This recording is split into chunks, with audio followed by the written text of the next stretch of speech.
no conozco. Pues he sabido del libro del Kama Sutra y eso, pero yo creo que es normal para los que les gusta. Pero así como otra cosa rara, no. No, pues creo que el sexo es natural, creo que es lo más normal del mundo. No hay por qué pensar que es anormal o cosas así. Normalmente no me agrada la idea, normalmente en los países de Medio Oriente, que a la mujer se le usa más que nada como un objeto sexual y no se le pide ni opinión ni nada por el estilo. Pues tal vez con niños menores de edad y todo eso sí se me haría medio feo. Es muy común, por ejemplo, en países africanos que a las niñas les cortan el clítoris precisamente para evitar que tengan sensaciones de placer. Es algo que pues es un tanto desagradable porque a los niños lo único que les hacen es quitarles el prepucio, cuando en realidad esa zona al contrario les están haciendo o le están echando una ayudadita. Ese tipo de eventos, la verdad sí a mí no me agrada, porque sí es algo que divide a la gente, ¿no? Porque a las mujeres sí, porque a los hombres no, y pues sí es algo que no es bueno, ¿no? Para mí.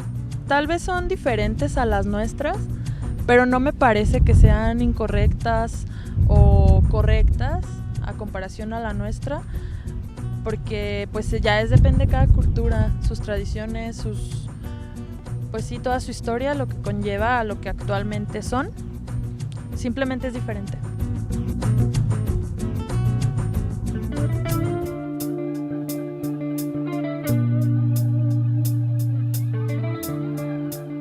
Regresamos y estamos hablando de lo normal en la sexualidad. ¿Qué, cómo y cuánto? En el segmento anterior estamos hablando acerca de los criterios para decir qué es normal o anormal dependiendo de varios criterios.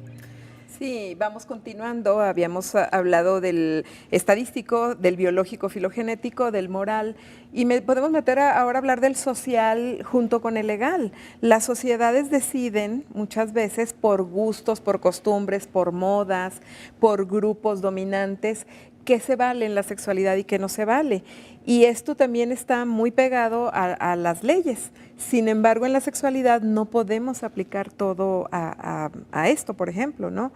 El hecho, por ejemplo, de lo que hablábamos hace rato, de la masturbación, no está considerada legalmente ni prohibida, ni no prohibida, ni nada. Entonces, pudiéramos decir, lo que no está prohibido está permitido y entonces se convierte en normal. Claro. Y sabemos, por ejemplo, que religiosamente hay ciertas controversias sobre la masturbación, ¿no? Entonces, ¿cómo considerarla legal o no legal? Nosotros sabemos que en Escocia, por ejemplo, socialmente lo más elegante para las ceremonias que viste un hombre es la falda. Y entonces socialmente allá es aceptado, y que un hombre traiga falda es de lo más común, ¿no? Y aquí nosotros, por ejemplo, en México, en América, en el resto de Europa, etcétera, pues una falda no es bien vista. Ni siquiera para los bebés ahora. Sí, socialmente en muchas tribus y etnias africanas la mujer anda con los senos no cubiertos, y eso está considerado normal. En nuestras sociedades occidentales industrializadas eso es anormal. Entonces no podemos lograr como que tener un criterio universal, y ahora que estamos tan globalizados y que estamos conviviendo y conociendo lo que pasa en cualquier parte del mundo, pues es difícil, ¿no? ¿Qué decir, por ejemplo, del criterio antropológico, Vero, en donde el antropológico tiene que ver con la evolución del hombre? Y entonces nosotros venimos generalmente de tribus, de clanes, de etnias, de razas muy específicas, y lo que todavía vemos y lo que se ha estudiado es que las tribus y las razas también tenían sus propias creencias, sus rituales, manejaban, no sé, las cuestiones místicas, la energía, y entonces vemos todas esas diversidades que todavía existen, ¿no? Que le llamamos ahora usos y costumbres. Sí, y que para los industrializados, nosotros, pues son enormemente diferentes. Y entonces decimos, no, lo normal es lo que se hace aquí, ellos son anormales.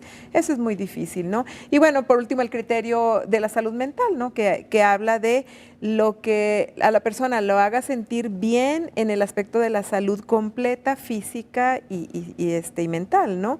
Entonces, ahí son otros criterios, porque tienen que ver con el sentirte mal o sentirte bien, o sentirte satisfecho o no satisfecho, o que no te dañe física, orgánicamente, que no te enferme. Son otros criterios. Esto nos causa mucho trabajo en lograr decir que es normal en sexualidad, ¿no? ¿Para quién es normal esto? Entonces, bueno, por ahí hay otros autores, Simon y Gagnon, que dijeron, es que tiene que verse por grupos sociales o por comunidades o por épocas, y más que todo lo que tendríamos que hacer es no ver qué es normal y qué no es normal, sino algo que ellos llamaron guiones sexuales. En una época, sociedad dada, en una cultura, ¿qué te responde a las preguntas qué, quién, cómo, cuándo y dónde?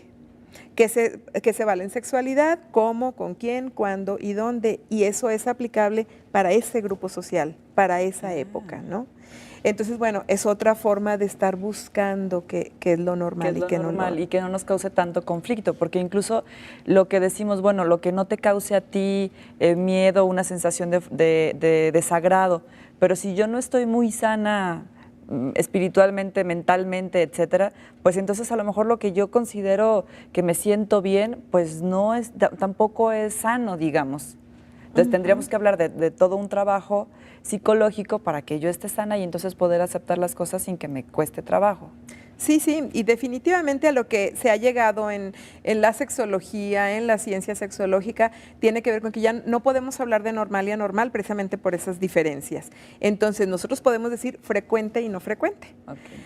Tal conducta es frecuente en tal lugar, tal conducta es muy frecuente o poco frecuente aquí y allá. Ya no se usan los términos normal y anormal precisamente por estas dificultades. Por ejemplo, por ahí hay una etnia en el norte de Bolivia donde cuando tienen relaciones sexuales el hombre defeca encima de la mujer como señal de satisfacción sexual.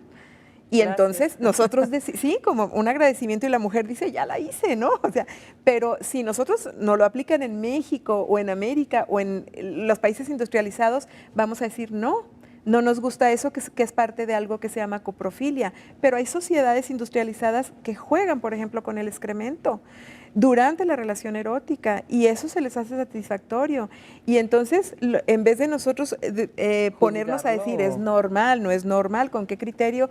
Es aquí es poco frecuente, en tal lugar es muy frecuente, en tal lugar es característico de tal tribu, tal etnia, pero vamos hablando de frecuencias y no frecuencias, y eso también nos ayuda a comprender y a respetar la diversidad en la sexualidad. Ese es el punto, la diversidad, sí. Y que tener claro que no todos vamos a pensar igual y respetar las ideas de los demás, aunque a nosotros nos parezca extraño, pero no juzgamos y decimos, bueno, ¿es frecuente o no es frecuente? Para mí no es frecuente pensar eso, ¿no? Pues estamos hablando de lo normal en la sexualidad. Quédese con nosotros, vamos a un corte, regresamos.